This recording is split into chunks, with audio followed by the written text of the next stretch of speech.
आज तो कुकू सुबह सुबह ही उठ गया था। आज कुकू बहुत खुश था क्योंकि आज उसकी नानी आने वाली थी। मम्मा, आज नानी माँ कब तक आ जाएंगी? तुम्हारी नानी माँ आज दोपहर तक आ जाएंगी बेटा।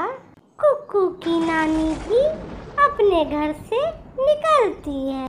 वो अपने नाती कुकू के लिए सुंदर सुंदर खिलौने लेती है और कुछ मिठाइयाँ लेती है। आज कुकू इस खिलौने को देखकर और मिठाइयों को देखकर बहुत खुश होगा। कहीं जा रही हो क्या, जो इतनी खुश दिख रही हो? और कौन खुश होगा खिलौनों और मिठाइयों को देखकर? आज मैं दूसरे जंगल जा रही हूँ अपने नाती और बेटी से मिलने। बहन जी, आज मौसम बहुत ही ज़्यादा खराब है, आप कल चले जाना। नहीं, अगर मैं आज नहीं गई तो मेरा नाती कुकू मुझसे नाराज हो जाएगा। ऐसा कहकर कुकू की नानी अपने सफर पर चल देती है। कुकू की नानी अभी थोड़ी दूर ही गई थी कि हवा बहुत ही ज़्यादा तेज हो जाती है और बादल के तेज गरज के साथ बहुत जोर बारिश शुरू हो जाती है। उड़ना बहुत ही ज़्यादा मुश्किल हो रहा था, लेकिन कुकू की नानी इस मौसम में अच्छे से उड़ना जानती थी, इसलिए वो उड़ती रहती है। सभी पक्षी अपने अपने घोंसलों में बैठे हुए थे। नदी के पास एक सूखे पेड़ में एक बिल था। उसमें एक नाग बैठकर बारिश के मजे ले रहा था। मम्मा, बारिश शुरू हो गई। मैं अपना छाता लेकर रास्ते से नानी को ले आता हूँ। हो सकता है तुम्हारी नानी माँ ऐसे मौसम में घर से निकली ही ना हो। नहीं मम्मा, मुझसे मेरी नानी माँ ने वादा किया था और वो जरूर आएंगी आज।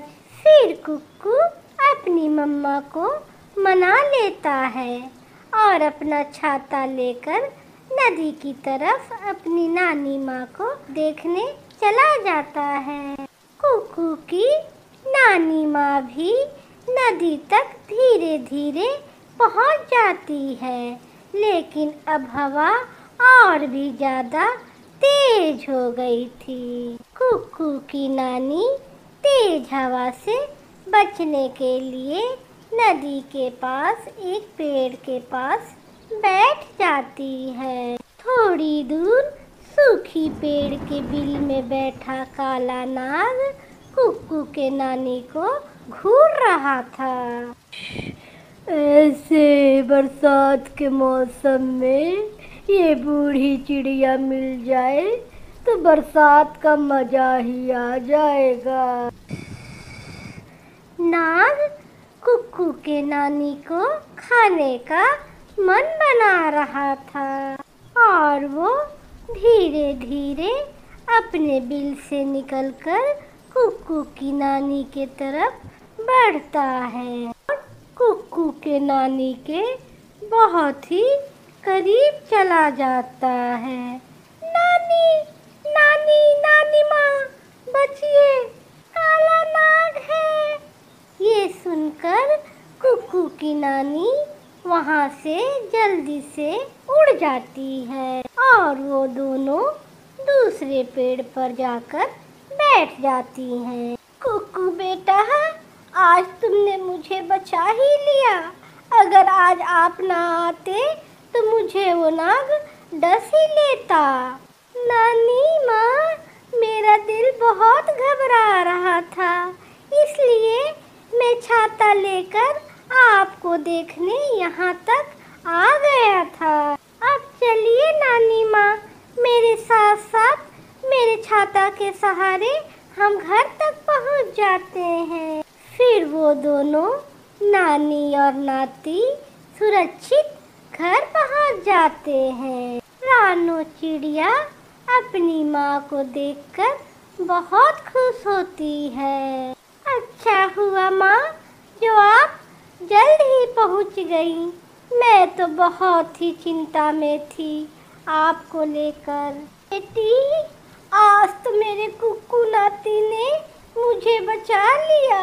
अगर कुक्कू ना आता तो वो काला नाग मुझे क्या मेरी हड्डियों तक को चबा गया होता।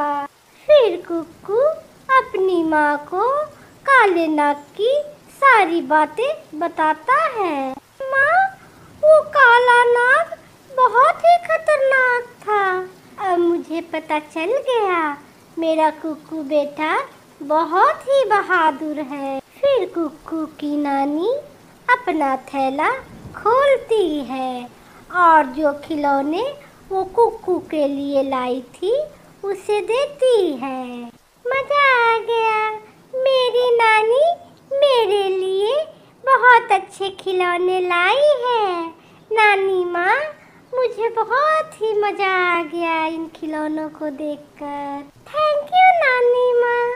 रुको, मैं अपनी बेटी के लिए मीठे मीठे मिठाइयाँ भी लाई हूँ। फिर वो सब बैठकर मजे लेकर मीठी मीठी मिठाइयाँ खाते हैं। बारिश बहुत तेज थी और बारिश रिमझिम रिमझिम जैसे संगीत सुना रही हो और कुक्कू अपनी नानी के साथ घोंसले में लेट जाता है। नानी माँ, आप मुझे कोई कहानी सुनाइए ना। कुक्कू बेटा, नानी थकी हुई है, उन्हें सोने दो। नहीं, मैं अपने कुक्कू बेटा को कहानी सुना के ही सोऊंगी। कुक्कू की नानी कुक्कू को कहानी सुनाने लगती है और कुक्कू कहानी सुनते सुनते सो जाता है। कुक्कू की नानी कुक्कू को अपने पंखों में लेकर सो जाती है। इस तरह चिड़ियों का परिवार आराम से सो जाता है। बारिश होते रहती है।